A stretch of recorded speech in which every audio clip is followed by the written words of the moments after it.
গ্রামে ভাঙা বাসনপত্র কিভাবে প্রাকৃতিকভাবে ঠিক করা হয় আমি আপনাকে দেখাবো। প্রথমে আমি সোনালী রঙের গুঁড়োতে একটু কালো রং যোগ করি এবং ভালো করে মিশিয়ে নিই যাতে আমরা ঘন গভীর খাঁটি সোনালী রং পাই। এটি পরে পাত্রগুলি পেস্ট করার জন্য ব্যবহার করা হবে। এখন এই প্রস্তুত রঙটি একটি মোটা কাগজে ভরে দুটি ভিন্ন ছাঁচে ভালো করে রাখুন এবং জোরে পেঁচিয়ে নিন। এতে আমাদের একেবারে খাঁটি এবং সুন্দর সোনালী রঙের টুকরো পাওয়া যায়, যা পরে পাত্রগুলি জোড়া দেওয়ার সময় আঠার মতো কাজ করবে। এখন এই প্রস্তুত রঙটি একটি বড় পাত্রে রাখুন। এটি ভালোভাবে ঢেকে দিন এবং পুরো 5 ঘন্টা ধরে রেখে দিন, যাতে সমস্ত মাটি, সমস্ত ভারী জিনিস স্থির হয়ে যায় এবং খাঁটি কাজের হালকা মিশ্রণ উপরে থাকে।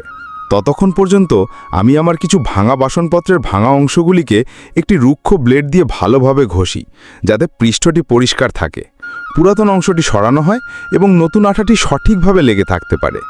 এবার সামান্য মিহি চালের গুঁড়ো এবং প্রস্তুত সোনালী গুঁড়ো একসাথে মিশিয়ে একটি স্থানীয় আঠা তৈরি করুন।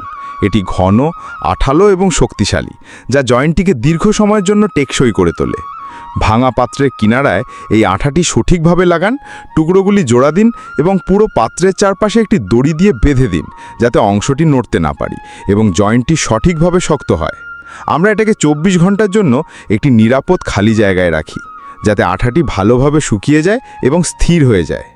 পরের দিন যখন হাঁড়িগুলি শুকিয়ে যায়, তখন হালকা হাতে তাদের ওপর অতিরিক্ত আঠা ঘষে শেষ করুন এবং তাদের একটি শেষ স্পর্শ দিন, যাতে পৃষ্ঠটি পরিষ্কার এবং চকচকে দেখায়।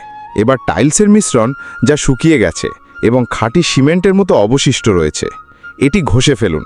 এতে আবার সোনালী রং যোগ করুন এবং পাত্রের খালি জায়গা বা ফাটল পূরণ করুন, যাতে পাত্রটি শক্তিশালী হয় এবং ভেতর থেকে গ্রিপ বৃদ্ধি পায়। এরপরে আমরা পাত্রটি একটু ঝাঁকিয়ে নিই, অর্থাৎ এটি একটু যাঞ্চ করে নিই, যাতে ভিতরে জয়েন্টগুলি পরীক্ষা করা যায় এবং আলগা না হয়। অবশেষে আমরা জয়েন্টগুলোতে একটু আঠা লাগাই এবং ব্রাশের সাহায্যে সোনালী লোমের পাউডার সাবধানে লাগাই, যাতে জয়েন্টগুলো কেবল শক্তই না হয়, বরং এটি দেখতেও সুন্দর এবং একেবারে নতুন লাগে। আমরা এটাকে 1 থেকে 2 ঘন্টা এভাবেই রেখে দেই, যাতে রঙটি ভালোভাবে লেগে থাকে। আর আকাশ থেকে হালকা বৃষ্টির ফোঁটা পড়ার সাথে সাথেই আমি আমার বাটির দিকে তাকাই, আর দেখো, আমাদের ভালা পুরনো বাটি এখন আগের চেয়ে আরও শক্তিশালী এবং সুন্দর। গ্রামে কঠোর পরিশ্রমের মাধ্যমে জিনিসপত্র তৈরি করা হয়, সেই কারণেই যখন এগুলো ভেঙে যায় আমরা সেগুলো ফেলে দিই না, বরং সেগুলোকে নতুন রূপ দেই।